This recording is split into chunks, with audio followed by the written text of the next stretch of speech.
Hello friends, स्वागत है आपका हमारे YouTube channel NKS coaching centre पर। मैं कलीम राव और मैं इस यूट्यूब चैनल के माध्यम से आपको 12th क्लास की पूरी फिजिक्स फ्री ऑफ कॉस्ट बहुत ही आसान तरीके से, बहुत ही इंटरेस्टिंग तरीके से पढ़ाने वाला हूँ। तो यदि आप भी हमारे यूट्यूब चैनल पर नए हो तो आप सब्सक्राइब बटन दबाकर चैनल को सब्सक्राइब जरूर कर लें और बेल आइकन प्रेस करके नोटिफिकेशन ऑन कर लें, जिससे आने वाली सभी वीडियो का नोटिफिकेशन आपको बहुत सबसे पहले मिल पाए। अब हम बात करने वाले हैं कि कूलॉम के नियम का फॉर्मूले का यूज करते हुए हम एक न्यूमेरिकल सॉल्व करने वाले हैं। जो न्यूमेरिकल हमारे पास क्या है कि एक इलेक्ट्रॉन तथा एक प्रोटॉन के बीच कार्य करने वाले बल की गणना कीजिए जबकि उनके बीच की दूरी 0.8 इंटू 10⁻⁻15 मीटर हो। क्वेश्चन हम यहाँ पे लिख रहे हैं कि एक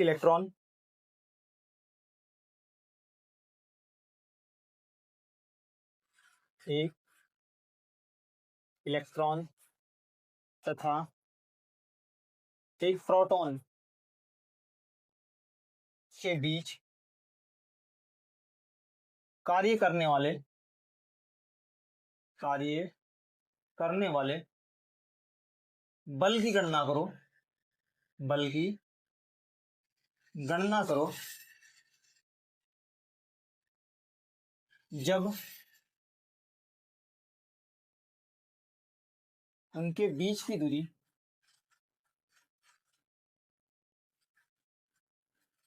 उनके बीच की दूरी 0.8 इंटू 10⁻⁻15 मीटर हो।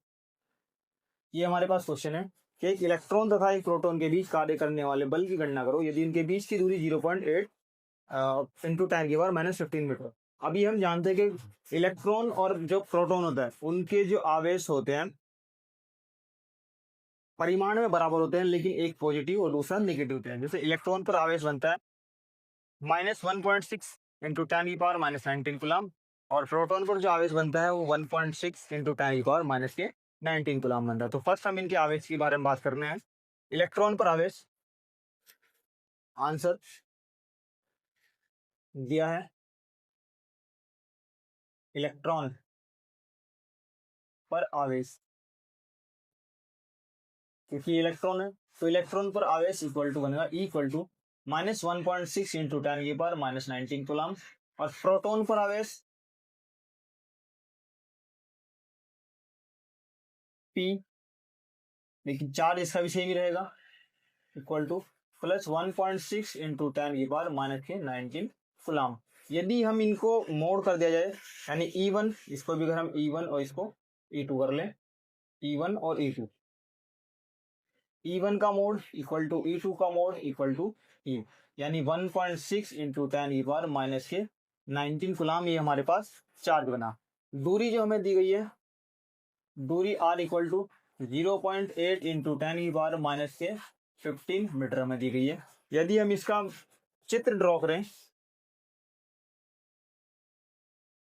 ये Q1 वैल्यू 1.6 इंटू 10⁻⁻19 कूलम और ये Q2 1.6 into 10⁻⁻19 coulomb. Distance 0.8 into 10⁻⁻15 metre, ये हमारे पास R बनती है। ये हमारे पास Q1 और ये वाली वैल्यू Q की। तो हम अपना फॉर्मूला अप्लाई करते हैं कूलॉम के नियम से।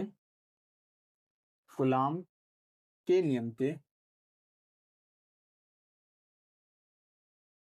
नियम से बल F बराबर 1/4πε0 Q1 Q2 बटे R²। तो F इक्वल टू, ये कांस्टेंट वैल्यू, इसका मान हमने पढ़ा था कि 9 इंटू 10⁻⁻19 कूलम, नहीं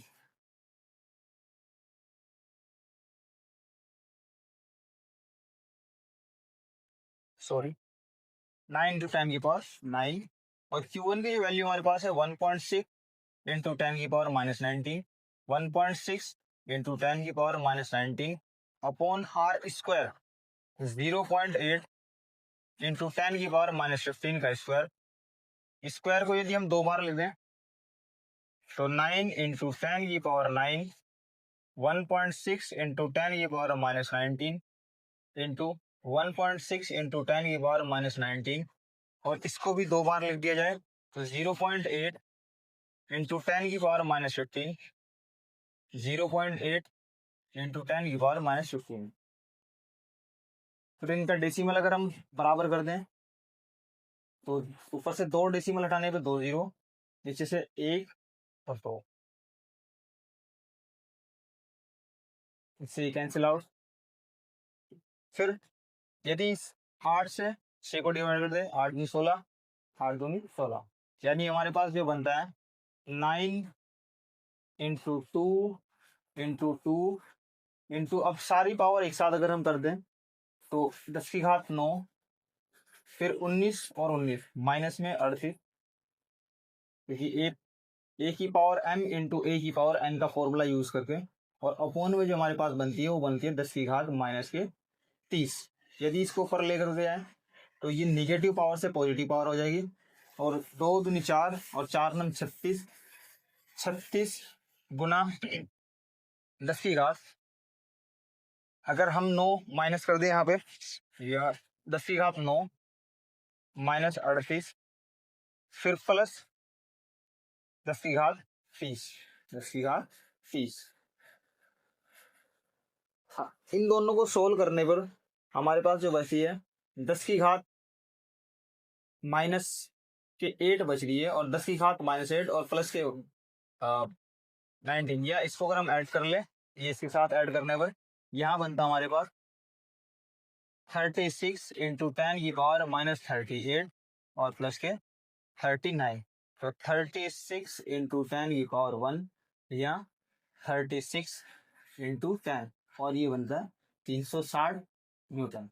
ये हमारे पास F यानी फाई, अतः F इक्वल टू 360 न्यूटन, ये हमारा फाइनल रिजल्ट बनता है। दोबारा एक बार फिर से मैं एक्सप्लेन कर रहा हूँ कि कैसे कैसे हमने जो हमें दिया हुआ था पहले हमने वही लिखा कि इलेक्ट्रॉन पर आवेश, इलेक्ट्रॉन पर हमेशा जो आवेश बनता है वो माइनस बनता है, नहीं निगेटिव चार्ज बनता है, -1.6 इंटू 10⁻⁻19 कूलम, और प्रोटॉन पर जो आवेश बनता है लिखा ई से ही जाता है, बट पॉजिटिव में लिखा जाता है 1.6 इंटू 10⁻⁻19 कूलम। ये Q1 और ये Q2 मान लिया हमने। अगर इनका परिमाण या मोड निकाल दिया जाए तो दोनों ही वैल्यू पॉजिटिव बनती है, क्योंकि मोड की कंडीशन बनती है कि मोड के अंदर अगर माइनस की कोई भी वैल्यू हम पुट कर दें तो पॉजिटिव बन जाती है। फिर नेक्स्ट हमारे पास जो डिस्टेंस दी थी, दूरी r equal to 0.8 into 10⁻⁻15 metre बनी थी। फिर कैलकुलेट हमें क्या करना था, कैलकुलेट करना था इसमें बल के बारे में बात कर रहे थे कि बल हमें कैलकुलेट करना था। तो कूलम बल हमने फॉर्मूला लगाया, कूलम का नियम F equal to 1/4πε0 Q1 Q2 upon r²। यहाँ पर हमने वैल्यू पुट की, ये जो 1/4πε0 इसकी कांस्टेंट वैल्यू कितनी है हमारे पास 9 इंटू 10⁻19 9 जो 1/4πε0 इसकी जो वैल्यू है 9 गुना 10⁻9, ये फिक्स और कांस्टेंट वैल्यू है, ये कभी नहीं बदलेगी। Q1 का मान 1.6 इंटू 10⁻19, ऐसे ही 1.6 इंटू 10⁻19 अपॉन 0.8 इंटू 10⁻⁻15 का स्क्वायर। इसको दो बार ही लिखा हमने, एक बार यहाँ पे लिखा और एक बार यहाँ पे।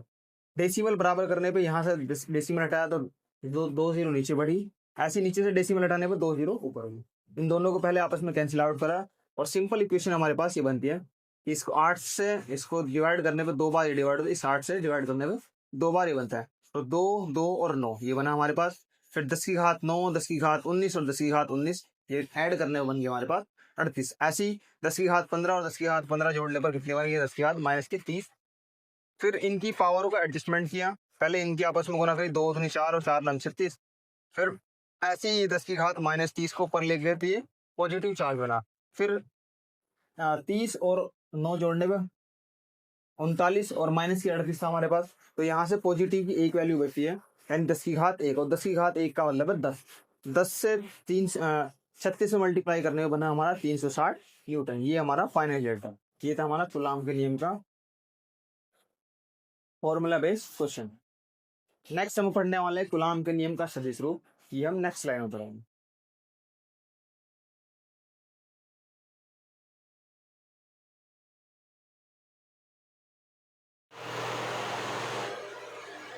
तो अब हम बात करने वाले हैं कूलम के नियम का सदिश रूप। ये कूलम के नियम का जो सदिश रूप है कोई नई बात नहीं है, ये बेसिकली क्या है कूलम का ही नियम है, लेकिन इसमें हमें दिशा प्रदर्शित करनी पड़ती है। दिशा प्रदर्शित करने पर उसमें एक वैल्यू यानी वेक्टर और कैप, एक नेक्स्ट चीज़ और ऐड करनी होती है। तो हम बात करने वाले हैं कूलाम के नियम का सदिश रूप। नेक्स्ट क्वेश्चन है हमारे पास, कूलाम के नियम का, कूलाम के नियम का सदिश रूप का सदिश रूप यानी vector form of Coulomb's law. अब vector forms of Coulomb's law हमने माना ये सेम डेरिवेशन, ये Q1 और Q, इनके बीच की डिस्टेंस R, ये हमारे पास दो वेक्टर हैं।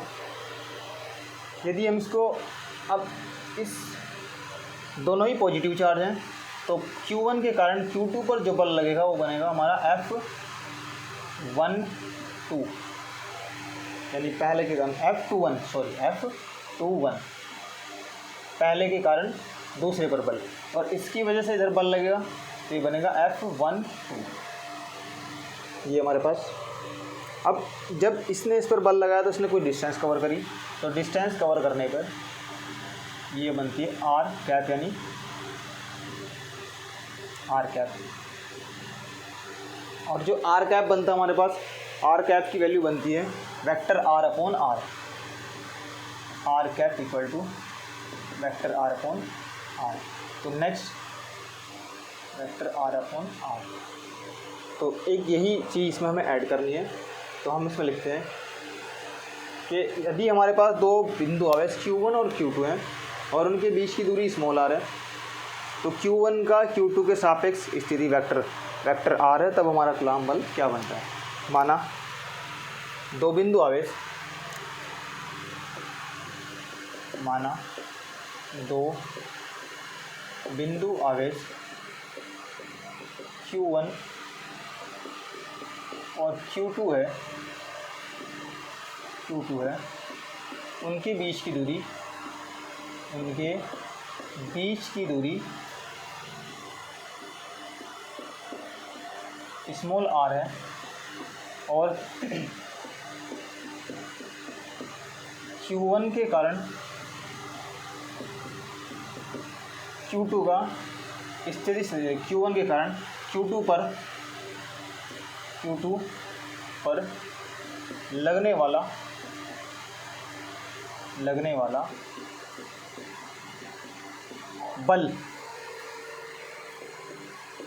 बल F21 है, तथा उसका स्थिति सदिश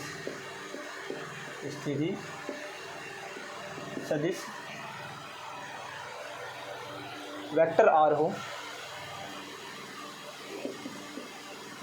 हो, तब कूलाम के नियम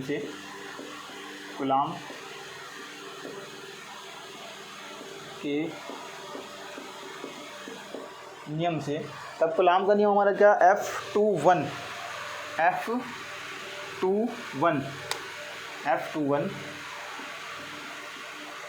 इक्वल टू 1/4πε0 Q1 Q2 बटे R स्क्वायर। और Q1 के कारण Q2 पर जो लगने वाला बल था उसका माप हमारे पास वैल्यू थी R कैप, और R कैप को हमने लिखा है कि R कैप क्या है, वेक्टर R अपॉन R। अतः इसकी वैल्यू रखने पर, R कैप का मान रखने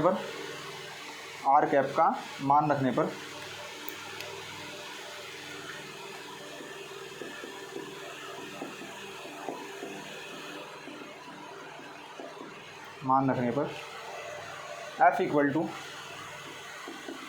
F12 equal to 1/4πε0 Q1 Q2 बटे R स्क्वायर, और वेक्टर R अपॉन R। फिर R की पावर 1 और R की पावर 2, यानी R की पावर 2 और R की पावर 1, एक फॉर्मूला बनता है हमारे पास ए की पावर m इंटू ए की पावर n इक्वल टू ए की पावर m प्लस n। यदि बेस हमारे पास सेम हो और पावर हमारे डिफरेंट हो तो दोनों पावर को ऐड कर दिया जाए, वही हम यहाँ पर अप्लाई करते हैं। तो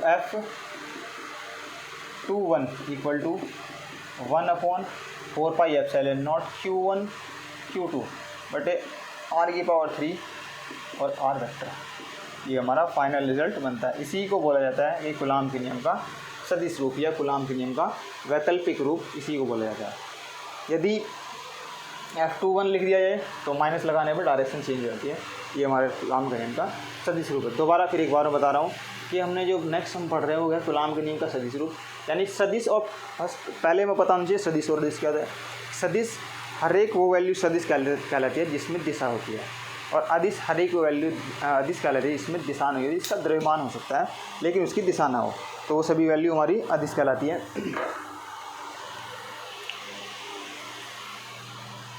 अब हमने यहाँ पे दो आवेश Q1 और Q2 लिए, जिसमें और उनके बीच की डिस्टेंस वही r। Q1 के कारण Q2 पर बल F21 और Q2 के कारण Q1 पर बल F12 बनता है। तो इसके बारे में हमने लिखा कि माना दो बिंदु आवेश Q1 Q2 है और उनके बीच की दूरी स्मॉल r है। अब Q1 के कारण Q2 पर लगने वाला बल F21, यानी इसके कारण इस पर लगने वाला बल, पहले 2 को इधर खिसकाया जाएगा तो 1 की रिस्पेक्ट में खिसकाया जा रहा है, तथा उनके बीच की स्थिति सदिश, उनका बीच का स्थिति सदिश जो हमारे पास है वेक्टर r, जो हमने यहाँ वेक्टर r, ठीक है, इनके बीच लगने वाला जो दूरी है वो हमारा वेक्टर r। तब कूलाम के नियम से F equal to 1/4πε0 Q1 Q2 upon r cap, और r कैप का हमने यहाँ पे लिखा हुआ था कि r कैप क्या हमारा वेक्टर r अपॉन r बनता है। इस वैल्यू को इसके अंदर रखने पर 1/4πε0 Q1 Q2 upon r square vector r upon r बनता है, वेक्टर r अपॉन r बनता है। फिर यहाँ पे हमने फॉर्मूला पढ़ा है, मैथमेटिक्स में फॉर्मूला है a की पावर m इंटू ए की पावर n इक्वल टू ए की पावर m प्लस n। यदि किसी भी वैल्यू में बेस हमारे इक्वल हो और पावर अनइक्वल हो और वो आपस में मल्टीप्लाई हो रहे हैं तो उनकी पावर को आपस में ऐड कर दिया जाए। जैसे r की पावर 2 और r की पावर 1, इन दोनों को ऐड करने पर 2 और 1 3 बना। तो F21 equal to 1/4πε0 Q1 Q2 upon r की पावर 3 और वेक्टर r। ये था हमारे कूलाम के नियम का सदिश रूप। नेक्स्ट स्लाइड में हम पढ़ने वाले हैं कि कूलाम के नियम के जो यूज़ क्या है, कूलाम के नियम की सीमा क्या है, इसकी शर्तें क्या हैं, वो हम नेक्स्ट स्लाइड में पढ़ेंगे।